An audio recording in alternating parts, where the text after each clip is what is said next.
Hello everybody and welcome to episode 3 of Trying Tottenham. It's the, a career mode series where we just go and buy all the Tottenham players and try and make the top Tottenham team that we can in FIFA 13 Ultimate Team. And we actually start off by buying a fairly expensive player, definitely our most expensive by far, at 14,000 coins, in the form of Iago Falque, who is on loan, or maybe, I think he's back, but he was on loan at Almeria, a team in the Liga Adelante in Spain, and actually got an Inform as a left mid. But for Tottenham, he's only got this card, and he is a fairly impressive center mid. He's got 4-star skills, he's left footed, and I think a 3-star weak foot. And we go into our first game against Ku Klux Klan.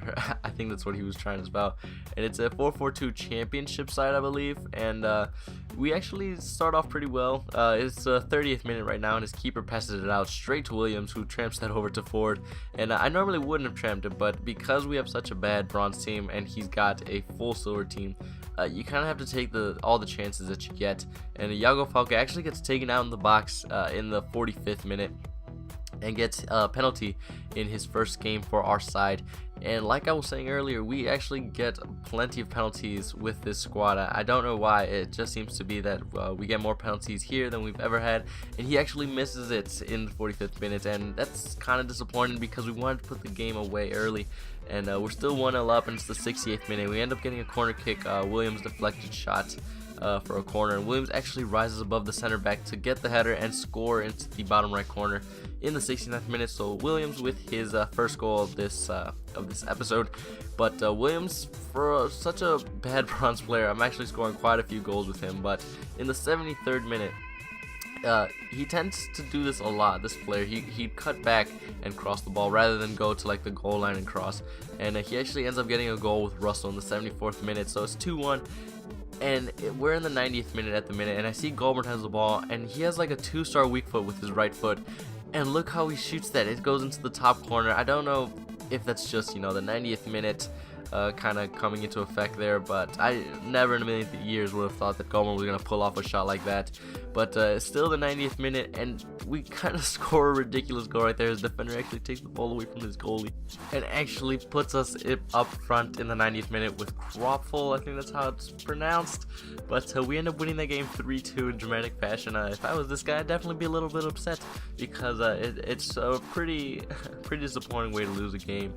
You can see that Ford got man of the match. Iago Falque, not too impressive, got a 6.6, and that's probably because he missed the penalty. But we go into the market, and our goalkeeper, who was pretty fantastic for us, has run out of contracts. So we go and purchase the only silver goalkeeper for Spurs, and that's Carlo Cudicini. And he's actually in the MLS. I can't really remember for the life of me what team he's at right now, but he is in the MLS. It might be the LA Galaxy, although I could be wrong. I haven't really followed the MLS too much in the past few months, but he goes straight into the team, and we bought him in a 4-5-1 because he was just so much cheaper in that formation than anything else. And we actually do a little bit of training in this episode, and we buy a center mid, first and foremost, Sandy Cazorla, for 76,000. We go to sell him for 85,000, and then we buy the team of the season, Mikel Arteta, for 128,000, and we try to sell him on for 138,000. Put him up for just 3 hours, trying to see if they'll sell. And we go straight into the game. You can see that's what our team is looking like at the moment. And we come up against Waffle Bombers, which is a pretty interesting name. But he has got a 4-1-2-1-2 Belgian Pro League side, and they obviously have a very strong team, or a very strong league, a silver league for that matter. But you can see Iago Falque actually does a little bit of skills, does a roulette, puts through Dawi, I think that's how you pronounce it, and he's like a 55 overall Saudi Arabian striker, and he actually manages to pull off a goal for us in the 7th minute, which is always pretty impressive because he doesn't have any impressive stats whatsoever, and he actually manages to get a second goal in the 14th minute. So we're up 2-0, but I make the mistake of trying to catch up to Syriac with my right back, and he's got around 56 pace, and Syriac's somewhere in the 90s or 89, something along those lines. And he puts the ball across to Dequillar, something like that. No idea how you pronounce that. And he puts it into the back of the net. And in the 49th minute, we give the ball to Dawi again, and he puts it away and gets his hat-trick in the 49th minute. Absolutely ridiculous. Can't say that I ever expected that from him. With his stats, it's just, you don't see anything coming from this guy, but he actually manages to get us a hat-trick and actually wins the game for us 3-1. He gets a 9.8 rating. Iago Falque, finally coming into his own in this game, gets an 8.8 rating, and we pretty much dominated this guy. And we go into the market and buy another defender, and that's in the form of Naughton, who's a right back in this game, tends to play at left back for Suikato in real life. But we go ahead and put him into the squad because our right back is now out of contract, and you can see there he's got 59 pace and Naughton has got 78, so it's a really big boost. And we're actually going into the championship of the silver tournament, and this is the team we're going into. We've got quite a few Spurs players in there, so chemistry shouldn't really be an issue. And we come up against this guy with Lilburn FC as his title, and he's got a 5-2-2-1 team, and I know the left side of the defense and midfield is the Hellas Liga, and the goalkeeper on the right side of the defense and midfield is La Liga, but I don't know where the top three are from. I'll probably have to look them up later. But in the 12th minute, he actually gets his first goal, and it comes from my defender just, I guess, I don't know, messing up on the header, and he gets out of position, and his forward comes in and finesses one into the bottom right corner of the goal.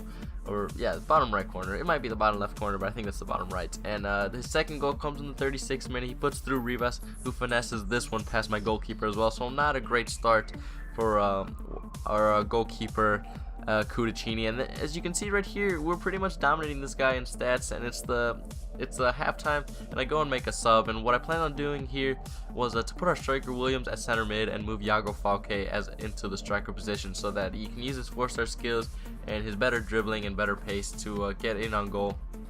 And we actually put in Krop, who we had on the bench, at the left mid position. And because Dawkins, who was in the left wing position, had 9 chem, that meant that Krop was going to have 9 chem, and he was an absolute monster with 9 chem. I've been playing him with 2 chemistry since I've started this whole team, this whole series, and he was pretty good. But him on 9 chem, it's just insane. As you can see, he was involved in the first goal, had a shot deflected, and he was involved in the second goal right here. He gets a shot deflected, and we end up getting a corner kick in the 65th minute, so I think 3 minutes after the first goal, and Mitrovic gets up there and puts the ball away in the 66th minute, so we're level at 2-2. It's a pretty good comeback, and he goes and makes his own substitutes. And I think he only puts in Chikwaki or something like that, that 5-star skiller with a 5-star weak foot, that's silver, and I just can't seem to take the ball away from him. I've got Mitrovic, I'm trying to contain him, I'm trying to get the ball away.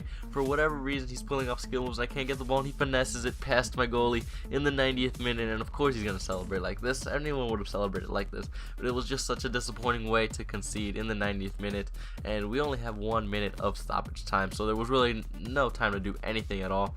And we end up taking the loss in the championship of the Silver Shield.